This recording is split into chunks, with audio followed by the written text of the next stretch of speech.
What if the biggest threat to the global economy isn't inflation, interest rates, or government policy, but human behavior that never changes? What if nearly 1,000 years ago, a scholar living without computers, stock markets, or economic models already predicted the financial instability we see today? And what if the numbers from 2026 prove he was right? Today, global debt has reached $348 trillion, the highest level in human history. The richest 10% of humanity controls nearly 75% of global wealth, while half the world owns just 2%. Financial markets move trillions in seconds, yet trust in institutions continues to decline. The system looks modern, but the pattern is ancient. And centuries ago, a thinker named Abu Hamid al-Ghazali tried to warn us exactly where this path leads. To understand why his ideas matter today, you have to travel back to the year 1000.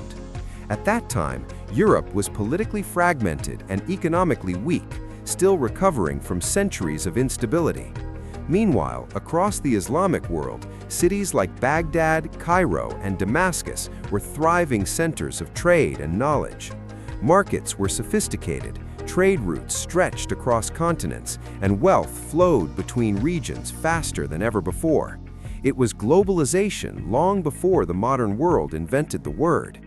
But rapid economic growth brought new problems. Wealth expanded faster than social systems could adapt. Inequality increased. Governments struggled to finance their power. Markets became more competitive and sometimes more deceptive. Society was getting richer, but not necessarily wiser. And in this rapidly changing world, al-Ghazali began asking a question that still haunts modern economies. What happens when a civilization becomes rich faster than it becomes morally responsible? Here is where his thinking becomes surprisingly modern.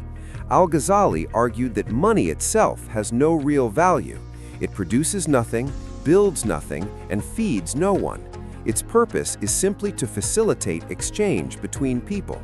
He compared money to a mirror, something that reflects value rather than creating it.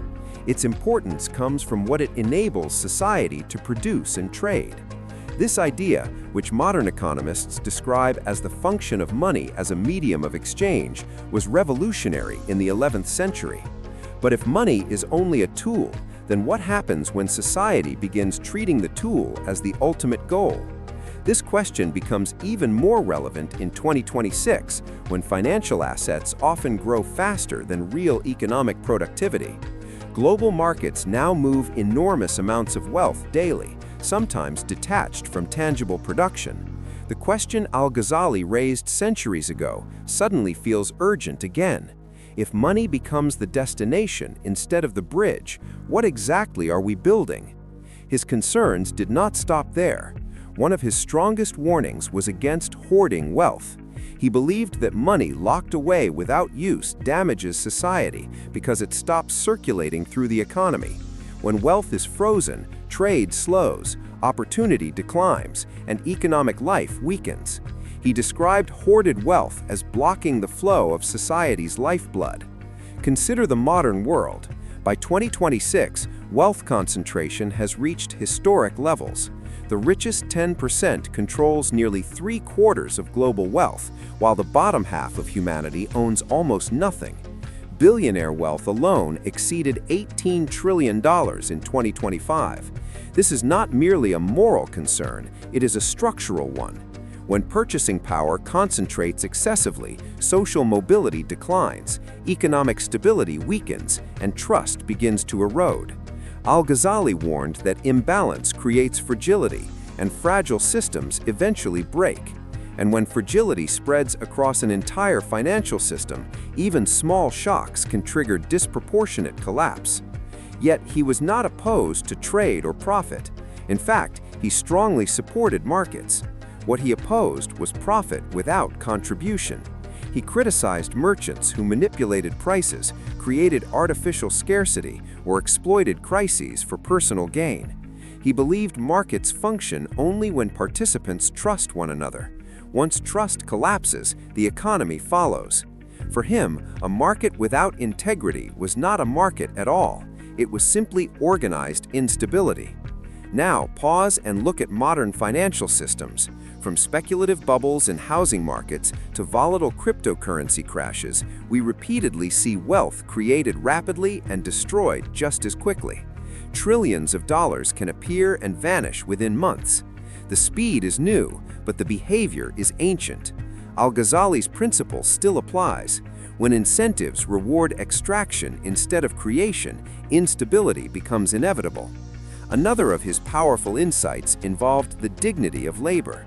He argued that wealth earned through productive work strengthens society, while unearned wealth gained through manipulation weakens it. Societies grow strong when people contribute value, and they grow weak when individuals seek gain without responsibility.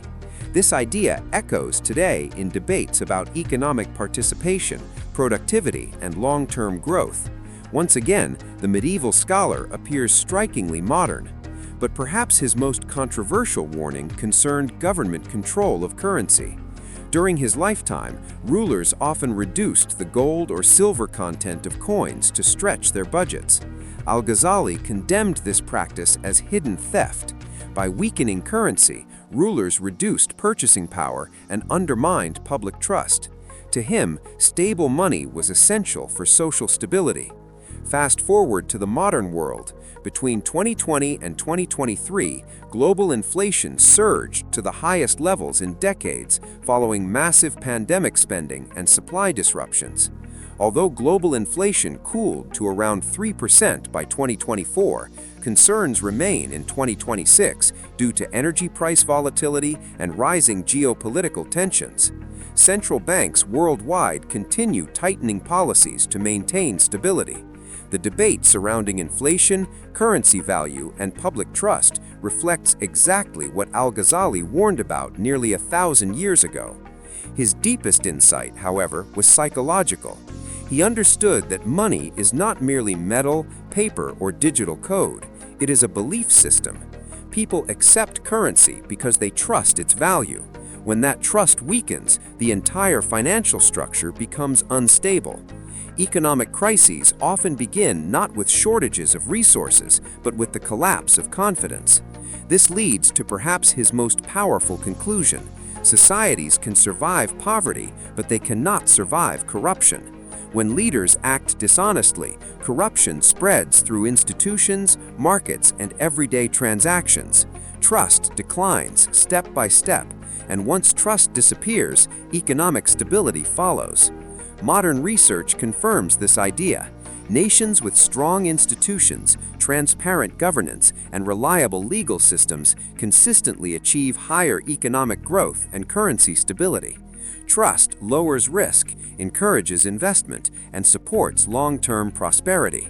When trust erodes, economic performance weakens regardless of available resources. Al-Ghazali also recognized something modern behavioral economics would later prove: humans are not rational decision-makers. People hoard out of fear, speculate out of greed, and justify unethical behavior when incentives reward it.